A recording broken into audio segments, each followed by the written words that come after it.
មេរិកដកកម្លាំងយោធាពីអឺរ៉ុបផែនការកាត់បន្ថយដល់ជំរងចម្រាស់ដែលកំពុងធ្វើឲ្យ NATO ក្តៅស្លឹកត្រចៀក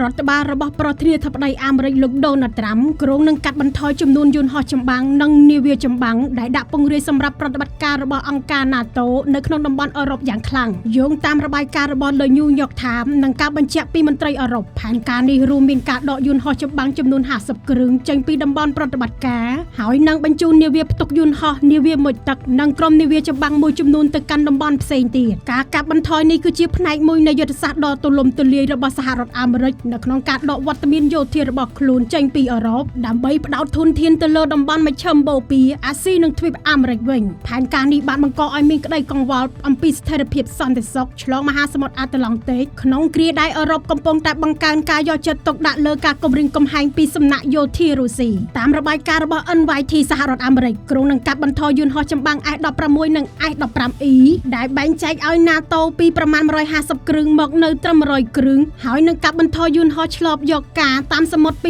26គ្រឿងមកនៅ15គ្រឿងរួមទាំងការដកយន្តហោះចាក់ប្រេងទៅលើអាកាសចំនួន8គ្រឿងចេញទាំងស្រុងលើសពីនេះក្រុមការងារទម្លាក់គ្រាប់បែកមួយនៅក្នុងចំណោម2ក្រុមដែលធ្លាប់បានបែងចែកឲ្យការការពារអឺរ៉ុបនឹងត្រូវបញ្ជូនទៅកាន់តំបន់ផ្សេងទៀតការកាត់បន្ថយនេះបានបង្ខំឲ្យអង្គការ NATO ត្រូវពិចារណាលើផែនការការពារជម្រើសផ្សេងទៀតសម្រាប់អឺរ៉ុបនៅក្នុងករណីមានការវាយប្រហារពីរុស្ស៊ីមេបញ្ជាការកម្ពុជាសម្ព័ន្ធមិត្តរបស់ NATO បានលើកឡើងថាអង្គការត្រូវផ្ដោតទៅលើការទិញនិងការដាក់ពង្រាយសពាវុធឲ្យបានរហ័សរួមទាំងប្រព័ន្ធមីស៊ីលរយៈចម្ងាយឆ្ងាយនិងដ្រូនដើម្បីកាត់បន្ថយហានិភ័យនៅពេលដែលចាំបាច់ត្រូវការពារខ្លួនលោកដូណាល់ត្រាំបានរិះគន់អង្គការ NATO ជាញឹកញាប់ដោយចាត់ទុកថាអង្គការនេះជាខ្លាដែលធ្វើពីក្រដាសនិងបានចោទប្រកាន់រដ្ឋាភិបាលអឺរ៉ុបថាបានវិនិយោគទៅលើវិស័យយោធាមិនគ្រប់គ្រាន់ដោយពឹងផ្អែកខ្លាំងពេកទៅលើការការពារពីសហរដ្ឋអាមេរិកលោកបានជំរុញឲ្យសម្ព័ន្ធមិត្តទាំងនៅអឺរ៉ុបនិងអាស៊ីបង្កើនការចំណាយទៅលើវិស័យការពារជាតិឲ្យដល់